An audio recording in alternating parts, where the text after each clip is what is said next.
বেসরকারি একটি mobile phone অপারেটরের বিজ্ঞাপন চিত্র শিশু শিল্পী হিসেবে অভিনয় করে রাতারাতি খ্যাতি লাভ করেছিলেন প্রার্থনা ফারদিন দিঘি। তারপর শিশু শিল্পী হিসেবে কয়েকটি সিনেমাও দেখা গেছে।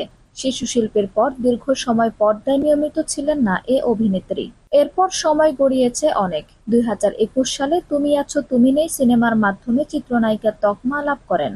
তারপর টুঙ্গিপাড়ার মিয়া ভাই ও মুজিব একটি জাতির রূপকার সিনেমায় দেখা যায় তাকে। তবে এরপর আর কোনো খোঁজ ছিল না দিঘির। এদিকে হঠাৎ করে চলতি বছরের মাঝামাঝিতে এসে সোশ্যাল মিডিয়া ফেসবুকে একটি কাট পোস্ট করেন। গত 1 জুলাই রাত 10টার দিকে ফেসবুক অ্যাকাউন্টে কাট পোস্টের পর কার্ডের বাম পাশে লেহেঙ্গা পরা একটি ছবি দেখা যায় দিঘির। আরেক পাশের অংশে হাত দিয়ে ঢেকে রাখাও দেখা যায়। একই সঙ্গে কার্ডের উপর মেহেদি রাঙানো হাতের আঙুলে দেখা যায় এঙ্গেজমেন্ট রিং।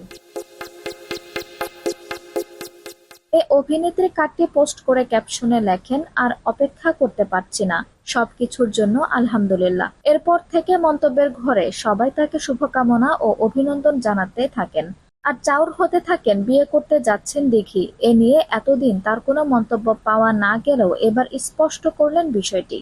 বৃহস্পতিবার 4 জুলাই রাত 9:15টার দিকে ফেসবুক পেজে একটি ওটিটি প্ল্যাটফর্মের ভিডিও পোস্ট করেন দিঘি। বিয়েটা তার নয় উল্লেখ করে তিনি লিখেছেন, বিয়েটা কিন্তু প্রিয়ন্তীর। আর যারা যারা আমার বিয়ে ভেবে অনেক বেশি এক্সাইটেড ছিলেন তাদের জন্য অল্প একটু সমবেদনা।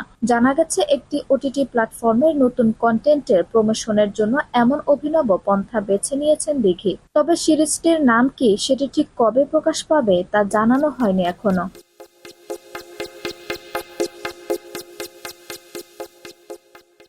আঞ্জুম হক আরবি, টাইম নিউজ ডেস্ক।